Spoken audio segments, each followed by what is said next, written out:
Ce humble paysan vit sa vie bouleversée après un miracle qui se produisit sur des terres désespérément arides. Sous le ciel implacable de la Provence, où le soleil frappait sans relâche et où le vent emportait les derniers souvenirs de jours plus fertiles, vivait un homme nommé Baptiste. Né et élevé dans ces contrées autrefois généreuses, il affrontait désormais le plus cruel des ennemis, l'abandon divin qui se manifestait par l'absence prolongée de la pluie. D'un visage serein et de mains durcies par le labeur, il représentait la dernière étincelle d'espoir sur une terre délaissée par l'eau. Les champs qui, jadis arboraient la verdure luxuriante des cultures, s'étendaient à présent comme un manteau desséché, craquelé par une soif qui semblait infinie. Baptiste se levait avant même que le soleil n'apparaisse à l'horizon. Non par choix, mais parce que ses rêves étaient sans cesse interrompus par le poids de la responsabilité. Son petit lopin de terre, hérité de son père qui avait lui aussi lutté contre l'implacable sécheresse, s'était transformé en un désert intime. Les graines qu'il semait avec une dévotion quasi religieuse ne trouvaient jamais la force de percer la croûte d'un sol endurci. Les voisins, un à un, avaient abandonné leurs fermes, partant vers les villes en quête d'une existence moins cruelle. « Cette terre est maudite », disaient-ils en ramassant leurs maigres affaires. Même le bon Dieu ne s'en souvient plus. Mais Baptiste restait, avec une obstination frisant la folie, du point de vue de ceux qui partaient. Son quotidien relevait d'un véritable rituel de persévérance. Chaque matin, il parcourait les limites de son domaine, effleurant le sol de ses doigts rugueux, comme pour ranimer un corps inanimé. Il parlait à la terre à voix basse, dans des murmures que lui seul, et peut-être les étoiles, pouvaient saisir. « Je sais qu'il y a encore de la vie en toi », murmurait-il en scrutant l'horizon à la recherche de nuages qui ne venaient jamais. La petite maison de Torchis où il vivait seul abritait les souvenirs d'une famille autrefois au complet. Sur le mur de la salle, une photo jaunie montrait sa femme, Marie, et le fils qui n'avait pas survécu à sa première année, emporté par la fièvre, amené par la sécheresse. Ses yeux, petits et curieux, figés à jamais sur cette image, semblaient demander pourquoi le monde s'était montré si dur. Marie était partie peu de temps après, non pas des mêmes fièvres, mais d'un mal encore plus ravageur, la perte d'espérance. Le silence qu'elle laissa était presque une présence tangible dans la maison, un fantôme qui accompagnait Baptiste à chaque instant de solitude. La communauté qui subsistait se réduisait à une poignée d'hommes et de femmes qui, comme Baptiste, semblaient retenir cette terre par des racines invisibles et profondes. Dans leurs rares rencontres sur le parvis de la petite chapelle de pierre, un humble sanctuaire qui résistait au temps et à l'aridité, ils échangeaient des regards de résignation et des mots aussi rares que l'eau qui leur manquait. Le ruisseau qui traversait autrefois la propriété, jadis généreux et plein de vie, n'était plus qu'un mince tracé de galets et de terre craquelée. Baptiste s'y rendait encore chaque après-midi, comme on se recueille devant un ami disparu. Il s'asseyait à l'ombre fragile d'un vieil olivier, sans doute le seul arbre qui conservait encore quelques feuilles, et laissait sa mémoire évoquer les jours où l'eau coulait en abondance, reflétant le ciel et insufflant la vie à tout ce qu'elle touchait. C'est un de ces après-midi, alors que le soleil commençait à décliner et que les ombres s'allongeaient sur le sol sec, que Baptiste aperçut une silhouette inhabituelle sur la route poussiéreuse. C'était une femme âgée, aux cheveux blancs s'échappant d'un foulard coloré, avançant d'un pas sûr malgré ses traits marqués par le temps. Elle portait sur ses épaules un châle délavé et tenait dans ses mains un bâton de bois sculpté, qui semblait davantage compagnon que réel appui. Intrigué, Baptiste se leva. Les visites étaient rares dans ce coin reculé, surtout celles de personnes qu'il ne connaissait pas. À mesure que la vieille dame approchait, il distingua ses yeux, profonds, sombres et brillants comme des perles d'obsidienne. Il y régnait une vitalité en décalage avec les rides de son visage hâlé. « Bonjour, enfant de la terre », dit-elle d'une voix aussi douce que l'eau sur la pierre, tout en gardant une note de fermeté. « Je me nomme Odile, et je viens de loin, guidé par de très anciens songes. » Baptiste la fixa, ne sachant trop que répondre. Il émanait de cette femme un mélange de respect et de curiosité. « Soyez la bienvenue sur ma terre, madame. Je n'ai pas grand-chose à offrir, hormis un peu d'ombre et une réserve d'eau si vous avez soif. » Odile sourit, révélant des dents étonnamment blanches et intactes. Ce que je porte dans ma gourde me suffit, mais je vous remercie. Ce n'est pas la soif d'eau qui m'amène ici, mais la soif de sens. » Ces mots, aussi énigmatiques que la présence de la vieille femme, résonnèrent dans la poitrine de Baptiste. Il l'invita à s'installer sous l'olivier, où la brise de fin d'après-midi, bien que chaude, adoucissait un peu la conversation. « Je connais votre histoire, Baptiste, » reprit-elle après un moment de silence contemplatif. « Je connais votre douleur et votre obstination. Je sais que vous restez ici non par simple entêtement, mais parce que vous croyez encore que cette terre peut refleurir. » Baptiste la dévisagea stupéfait. « Comment connaissez-vous mon nom? Qui vous a parlé de moi ?» Odile sourit de nouveau. Un mystère plus profond imprégnant désormais son regard. « Les anciens de mon village, à plusieurs lieues d'ici, conservent des savoirs qui remontent à l'aube des temps. Nous savons lire les signes de la terre, du ciel et de l'eau. Et depuis quelques semaines, ces signes me conduisent en ce lieu précis. » Malgré la chaleur qui irradiait encore du sol, un frisson parcourut le dos de Baptiste. « Et que disent donc ces signes, madame ? » ?»« Ils disent que sous ce sol, en apparence stérile, repose la graine d'un miracle ancestral. » répondit-elle en posant sa main calleuse sur la terre desséchée. « Un miracle qui attend seulement le rite approprié pour s'éveiller. » Cette conversation, sous un ciel qui se teintait peu à peu de pourpre et d'orange, marqua le début d'un chemin que Baptiste n'aurait jamais imaginé emprunter. Odile n'était pas une simple voyageuse. Elle était la gardienne de connaissances anciennes, transmises de génération en génération, sur la manière de restaurer l'harmonie entre l'homme et la nature. Dans les jours qui suivirent, la présence de la vieille femme transforma la routine du paysan. Malgré son scepticisme initial, car des années de souffrance avaient endurci non seulement ses mains, mais aussi son cœur, Baptiste se sentit irrésistiblement attiré par les récits et les enseignements qu'elle partageait. Odile parlait d'un temps où les hommes comprenaient le langage de la terre, où ils savaient remercier pour chaque fruit récolté et demander la permission avant de semer. « Ce que vous appelez malédiction n'est qu'un déséquilibre, » expliquait-elle. « La terre ne punit pas par cruauté, mais par nécessité de rétablir l'harmonie. » Le 3e jour après son arrivée, Odile conduisit Baptiste jusqu'à un point précis de la propriété, une petite éminence d'où l'on pouvait embrasser une grande partie du terrain du regard. Là, à la lumière cuivrée du soleil couchant, elle traça un cercle parfait dans la poussière avec son bâton. « C'est ici que nous entamerons le rituel de renouveau, » déclara-t-elle avec une conviction qui ne laissait pas de place au doute.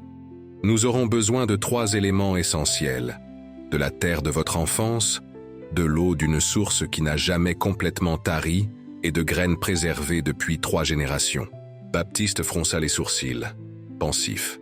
De la terre de son enfance, il pouvait encore en recueillir un peu dans la cour où il avait joué gamin, là où ses pieds nus avaient redécouvert la texture du sol et où il avait planté son premier épi de maïs sous l'œil attentif de son père. L'eau serait plus problématique, mais il se souvint de la petite source sur le terrain du vieux Jacques, un voisin lointain qui coulait, même au plus fort de la sécheresse, en un filet ténu mais constant, une eau tenace et obstinée, à l'image de Jacques lui-même qui prétendait que cette source entretenait un pacte avec le ciel. Quant aux graines préservées 3 générations durant, le cœur de Baptiste s'emballa. Tout au fond d'un coffret en bois sculpté, vestige d'une époque plus clémente, il conservait un petit sachet de tissu brodé par sa grand-mère, contenant des semences que son grand-père avait transmises à son père, et que ce dernier lui avait confiées avant de partir, comme on transmet un bien précieux, et la promesse d'un fil reliant passé et futur. « J'ai tout ça, Odile, » dit-il d'une voix où pointait une lueur d'espérance qu'il ne s'expliquait pas lui-même. « Mais que ferons-nous de ces éléments ?» La vieille femme sourit, ses yeux capturant le dernier rayon de soleil du jour. « Nous allons rappeler à la terre qui elle est, et qui vous êtes. Nous allons reconnecter ce qui a été séparé. » La préparation du rituel demanda à Baptiste un engagement dépassant le simple effort physique. Odile lui recommanda de jeûner pendant toute une journée, ne buvant que de l'eau mêlée à un peu de miel sauvage. Elle lui demanda de nettoyer minutieusement le cercle tracé, en notant chaque pierre, chaque racine sèche, tout ce qui n'appartenait pas naturellement à cet espace. Chaque geste est une prière, expliquait la vieille femme tandis qu'elle l'observait travailler sous un soleil de plomb. Chaque goutte de sueur est une offrande à la terre assoiffée. La veille, du rituel proprement dit, Baptiste ne put fermer l'œil.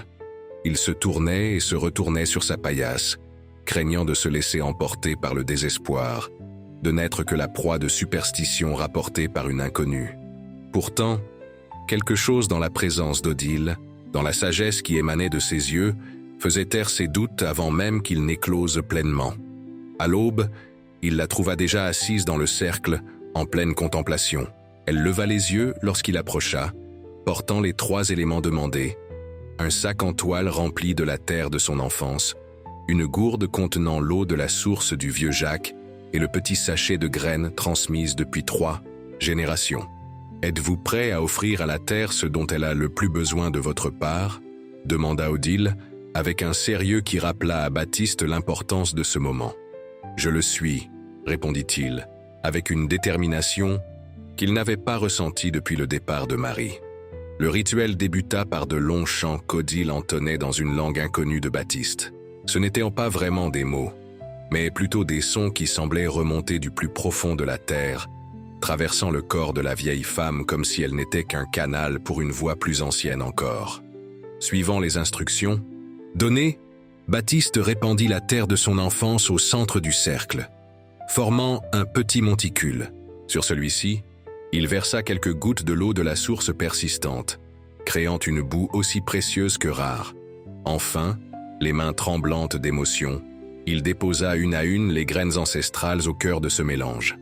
Pendant tout ce processus, Odile ne cessa pas de chanter. Parfois sa voix s'élevait, perçant l'air comme le cri d'un oiseau de proie. D'autres fois, elle devenait à peine audible, un murmure s'apparentant au souffle du vent dans le feuillage sec.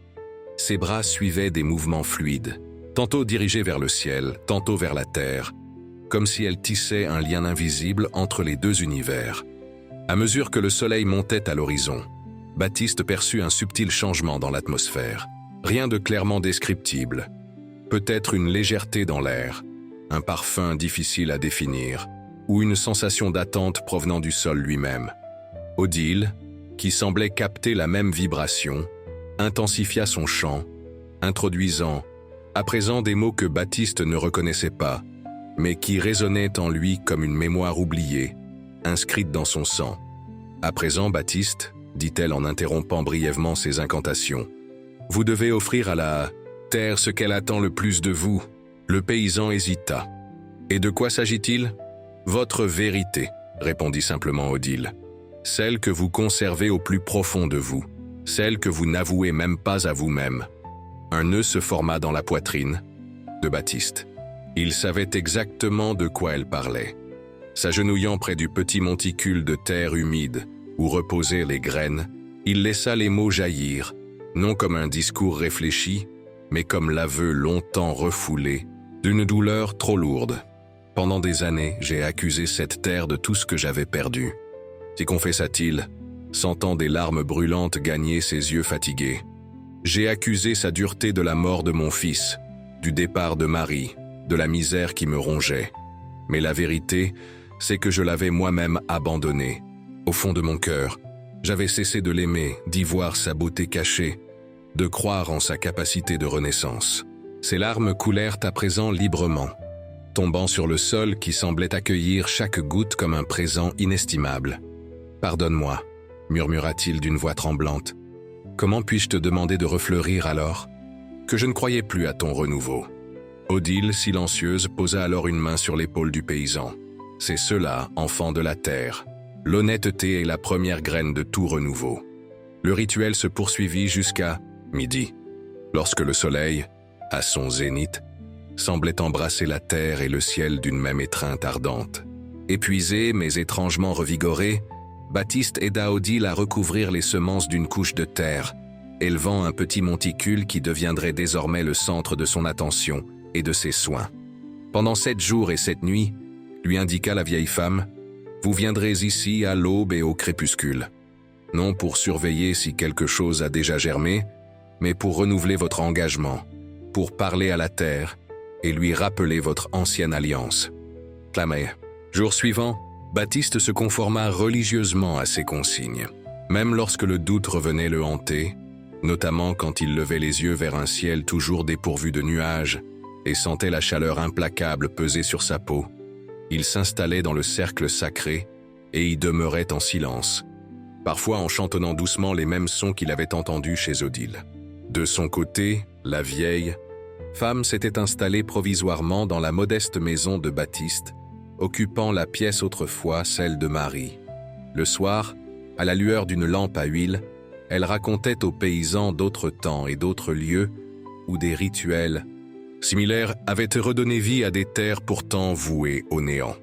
Au 5e jour suivant le rituel, Baptiste observa le premier signe de changement. Rien de spectaculaire. Un oiseau, une petite tourterelle au plastron rosé, déposa ses pattes au centre du cercle et se mit à picorer comme si elle y trouvait matière à subsistance. Elle semblait agir avec une assurance surprenante, comme si elle savait parfaitement ce qu'elle cherchait dans un sol pourtant réputé stérile. En d'autres circonstances, Baptiste n'y aurait pas prêté attention. Mais sur ce lopin où même les insectes les plus robustes ne semblaient plus s'aventurer, la présence de cet oiseau relevait déjà d'un petit miracle. Il l'observa de longues minutes, le cœur battant à tout rompre, craignant qu'un geste brusque ne fasse fuir l'oiseau, et avec lui l'espoir encore fragile qui commençait à germer en lui.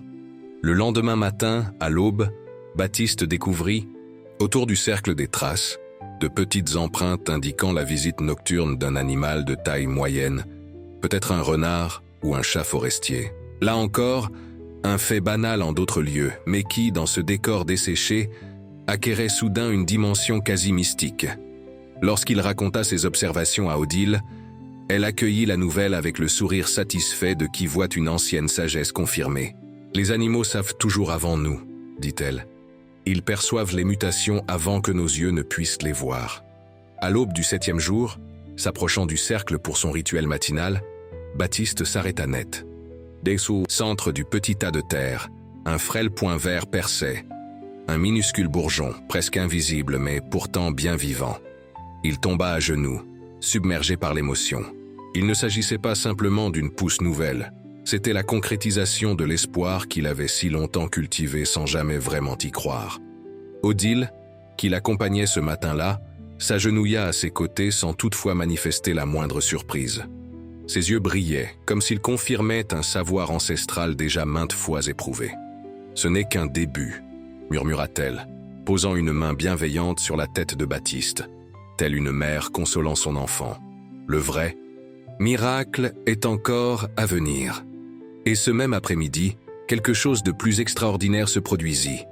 Bien que le soleil continuât de taper fort, un vent inhabituel se leva de l'est, chargé d'un parfum d'humidité que Baptiste croyait à jamais disparu. Levant les yeux vers l'horizon, il aperçut ce que ses rêves, même les plus fous, n'auraient osé imaginer, des nuages. Non pas de simples flocons blancs isolés, mais des amas sombres et épais qui progressaient lentement vers sa terre. « Odile !» appela-t-il, la voix chevrotante d'excitation. « Venez voir !» La vieille femme sortit de la maison et se tint auprès de Baptiste, regardant l'horizon avec un sourire serein. « Les nuages ont entendu ton appel, » répondit-elle. « À présent, il nous faut nous préparer. » Se préparer à la pluie, après tant d'années de sécheresse, relevait presque de l'oubli. Sous la direction d'Odile, Baptiste improvisa des gouttières le long du toit pour recueillir l'eau précieuse. Il rassembla tous les récipients qu'il possédait, seaux, casseroles, gourdes, et les disposa stratégiquement autour de la maison et aux endroits du terrain autrefois les plus fertiles. Lorsque les premières gouttes tombèrent, en début de soirée, Baptiste se tenait au centre de sa terre, à l'endroit même du cercle sacré. La pluie, d'abord timide, s'intensifia bientôt, devenant une dense voûte argentée semblant laver non seulement le sol, mais aussi l'âme du paysan. Trempé jusqu'aux os, Baptiste leva les bras vers le ciel, recevant chaque goutte comme une bénédiction personnelle. Il éclata d'un rire franc, sanglota, cria, toutes les émotions réprimées pendant des années de souffrance s'échappant enfin dans cette célébration à la fois primitive et sacrée. Il plut toute la nuit et une bonne partie du lendemain. Quand enfin la pluie cessa, le monde qu'il connaissait s'était métamorphosé. Le sol, hier encore crevassé, offrait à présent une surface plus souple. L'air, autrefois chargé de poussière, s'était fait léger et parfumé. Et partout, de petits points verts commençaient à apparaître, des graines endormies. Depuis des années, réveillées au toucher magique de l'eau. Dans les jours et les semaines qui suivirent, la transformation des terres de Baptiste devint la principale nouvelle de la région. Des voisins qui n'étaient pas revenus depuis. Des lustres affluèrent, intrigués par les rumeurs de ce miracle. Ils ne découvrirent pas seulement des champs reverdis, mais aussi un homme changé, Baptiste. Irradiait désormais une sérénité et une confiance en totale contradiction avec la figure accablée qu'on lui connaissait. La pluie, qui semblait au début un phénomène isolé, devint régulière. Ni tempête dévastatrice, ni déluge, mais des averses douces et persistantes, maintenant la terre humide et féconde. Le ruisseau retrouva son cours, d'abord timide et transparent, puis plus abondant, reflétant un ciel désormais souvent nuageux. Odile resta encore quelques semaines, enseignant à Baptiste comment préserver ce lien nouvellement établi avec la terre. Elle lui apprit des chants de remerciement, des gestes simples pour honorer les bienfaits de la nature, et surtout, l'importance de ne plus jamais rompre l'harmonie avec les cycles naturels qui régissaient ce lopin de terre. Puis, vint le jour de son départ. Baptiste sentit un pincement au cœur. La vieille femme était devenue non seulement un guide, mais aussi une amie.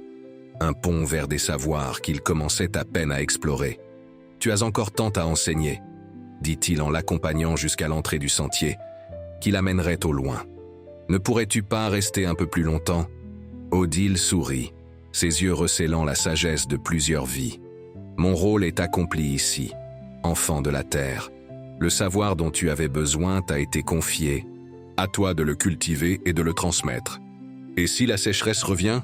demanda Baptiste, exprimant tout haut la peur qui, malgré l'embellie, planait encore au fond de son esprit. « La sécheresse revient toujours, tout comme la pluie, » répondit Odile, avec le calme de ceux qui accueillent les cycles de vie. « Mais désormais, tu sais comment faire vivre le miracle, même dans les temps les plus arides. » Sur ces mots, elle reprit la route, son image se réduisant progressivement jusqu'à disparaître après un dernier virage. Baptiste demeura un long moment, contemplant ce paysage caressé par un vent devenu doux, chargé de promesses de jours plus cléments. Au cours des mois suivants, l'histoire du miracle sur les terres de Baptiste se propagea comme une rivière, inondant des sols desséchés, franchissant les limites du village et atteignant des régions dont il ignorait jusqu'à l'existence. Sa renommée se répandit par des chemins insoupçonnés, portés par le souffle du vent, transmise de bouche à oreille dans les marchés, chuchotée à la tombée de la nuit dans les veillées. Des gens de hameaux lointains, parfois venus de très loin, se présentèrent pour voir de leurs propres yeux cette renaissance que beaucoup croyaient impossible, et surtout pour apprendre les secrets ancestraux qui avaient redonné vie à ce sol que tous pensaient condamné à la stérilité. Baptiste, fidèle à l'engagement pris devant Odile, partageait généreusement son savoir. Il montra à ses voisins comment détecter les signes de la terre, entretenir avec elle une relation de respect mutuel et remercier pour chaque récolte, comme pour un bienfait inestimable. Mais la transformation la plus remarquable fut sans doute celle de la communauté tout entière. Des familles qui étaient parties pendant les années de sécheresse commencèrent à revenir, attirées non seulement par la nouvelle fertilité du sol, mais aussi par l'énergie bienfaisante qui semblait désormais émaner de cet endroit. Des maisons laissées à l'abandon furent de nouveau habitées, et des champs autrefois désertés furent replantés. Le miracle de la terre asséchée, comme on l'appelait à présent, dépassa le simple phénomène agricole pour devenir un symbole de renaissance spirituelle. La chapelle locale, presque vide autrefois, se trouva bondée chaque dimanche, non plus par crainte ou superstition, mais par un sentiment sincère de gratitude qui envahissait chaque âme.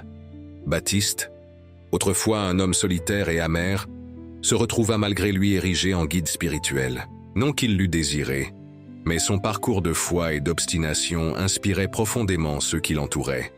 Lorsqu'il prenait la parole, même brièvement, sur ce qu'il avait vécu avec Odile, et sur le rituel ayant sauvé son lopin de terre. Il le faisait avec une sincérité touchante. Un matin, alors qu'il traversait ces champs désormais verdoyants, Baptiste aperçut sous l'olivier un jeune paysan du voisinage, prénommé Paul. Il était assis au même endroit où Baptiste avait rencontré Odile pour la première fois. « Ça vous dérange si je reste ici un moment ?» demanda le jeune homme, avec la déférence de qui s'adresse à une personne qu'il respecte profondément. On raconte que ce lieu dégage une énergie particulière.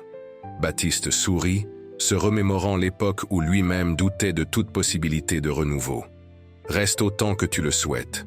Cette terre accueille quiconque vient, à elle le cœur ouvert. » Il s'assit aux côtés de Paul, et tous deux contemplèrent le panorama. Les champs verdoyants, le ruisseau clair, les arbres dont le feuillage s'épanouissait de nouveau. À l'horizon, des nuages blancs dérivaient, lentement, promesse de pluie future qui maintiendrait le cycle de la vie. « Comment avez-vous fait ?» demanda Paul après un long silence. « Comment avez-vous changé un désert en un jardin ?»